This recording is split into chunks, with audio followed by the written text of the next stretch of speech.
یزید ملعون نے اہل بیت علیہم السلام کو رہا کرتے ہوئے امام سجاد علیہ السلام کو مخاطب کر کے کہا،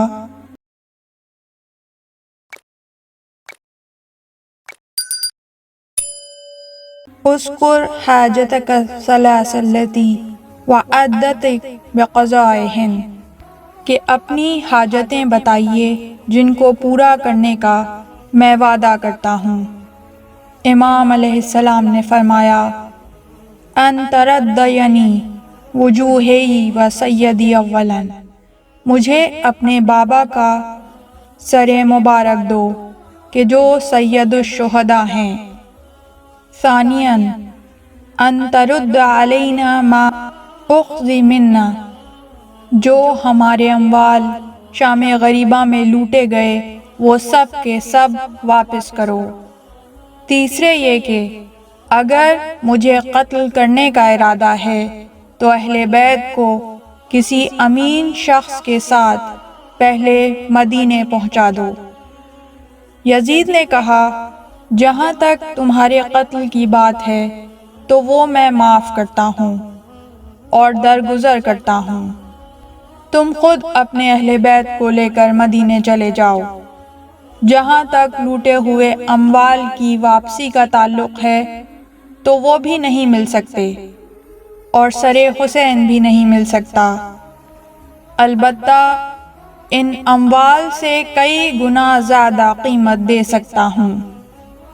امام سجاد علیہ السلام نے جواب میں فرمایا، اما مالک ما نرید وہو موفر علیک، تیرے اموال کی ہمیں کوئی حاجت نہیں، وہ تجھے نصیب ہوں، ہمیں دنیاوی اموال کا لالچ نہیں، اپنے لوٹے ہوئے اموال کو بھی اس لیے مانگ رہا ہوں کہ ان فیہا مغزل فاطمہ بنت رسول اللہ، ان اموال میں ایسے لباس اور چادریں تھیں جو حضرت فاطمہ بنت رسول اللہ نے اپنے ہاتھوں سے بنائی ہوئی ہیں، ان میں جناب فاطمہ کی چادر، مقنع، قمیض اور پیرہن شامل ہیں، اور یہ مناسب نہیں کہ سیدۃ النساء العالمین کے لباس اور بنی ہوئی چیزوں کو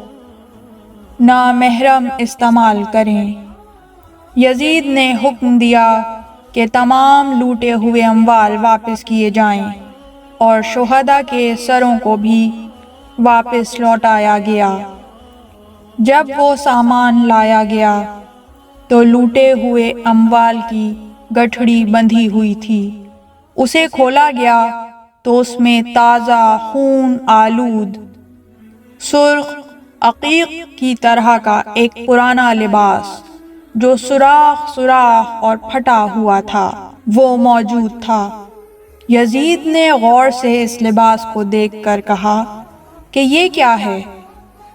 قالوا ھذا قمیص الحسین، بتایا گیا کہ اے یزید یہ حسین کی وہ قمیض ہے جو آخری وقت پہن کر آئے تھے اور اخنس بن مرتد نے لوٹی تھی۔ یزید نے کہا، یہ نہیں ہو سکتا، کیونکہ حسین تو سلطنت بنانے کا دعویٰ کرتے تھے، لباس فاخرہ پہنتے تھے، یہ پھٹی پرانی قمیص کیسے ان کی ہو سکتی ہے؟ کہا گیا کہ یہ لباس اس لیے امام حسین علیہ السلام نے پہنا تھا کہ پرانا سمجھ کر لوٹا نہ جائے اور بطور کفن بدن امام پر رہے، لیکن ظالموں نے اس قدر ظلم کیا اور اس قدر لوٹا کہ کربلا کی ریت ان کا کفن بن گئی۔ یزید نے پوچھا کہ اس میں اتنے زیادہ سوراخ کیوں ہیں؟ کہا گیا کہ یہ سوراخ تیروں اور نیزوں کے لگنے کی وجہ سے ہیں۔ جب اہل بیت علیہم السلام کی نظر اس خون آلود کرتے پر پڑی تو ان کے رونے کی صدائیں بلند ہوئیں اور واہ حسینہ کے بین ہونے لگے۔ زینب کبریٰ سلام اللہ علیہا نے اس قمیص کو اپنے سینے سے لگایا، بوسے دیے اور اپنے ساتھ مدینے لائیں، اور جب اپنی ماں کی قبر پر پہنچیں تو رنج و غم کے اور آہ و فغاں کے بین بلند کیے کہ اماں حسین کو ساتھ لے گئی تھی، لیکن بغیر حسین کے واپس آئی ہوں، البتہ ایک نشانی لائی ہوں۔ پھر چادر سے وہ قمیض نکالی اور ماں کی قبر پر پھیلا دی۔ بی بی فاطمۃ الزہرا کی قبر کھلی، جناب زہرا سلام اللہ علیہا کا ہاتھ باہر آیا اور امام حسین علیہ السلام کی قمیض کو اپنی قبر میں رکھ لیا۔ آج تک جن سادات اور غیر سادات نے جناب زہرا سلام اللہ علیہا کو خواب میں دیکھا ہے تو اسی حالت میں کہ وہ خون آلود پیرہن ان کے پاس ہے، اور مستند ترین روایات کے مطابق جب روز قیامت سیدۃ النساء العالمین قبر سے اٹھیں گی اور میدان محشر میں تشریف لائیں گی، وَبِيَدِهَا قَمِيصُ الْحُسَيْن، تو میدان حشر کے وسط میں عرش الہی کے سامنے کھڑی ہو جائیں گی، اور وہ خون آلود سوراخ سوراخ پیرہن سر پر رکھ کر آواز دیں گی، الہی اَهَذَا قَمِيصُ الْحُسَيْن، یا الہی مجھے بتا کہ یہ میرے بیٹے حسین کا پیرہن ہے۔ میرے اللہ، میرے بیٹے کا کیا جرم تھا کہ اس پر اس قدر نیزے اور تیر برسائے گئے اور پیاسا شہید کیا گیا۔ میرے اللہ، میرے اس مقدمے کا فیصلہ فرما اور میرے بیٹے کے دشمنوں کو واصل جہنم فرما، اور جو لوگ میرے حسین کے ان مصائب پر ساری زندگی روتے اور غم مناتے رہے ان کو جنت میں داخل فرما، اور میں اس وقت تک جنت میں نہیں جاؤں گی جب تک میرے بیٹے حسین کے غم میں مخلصانہ طور پر رونے والے جنت میں نہیں چلے جاتے۔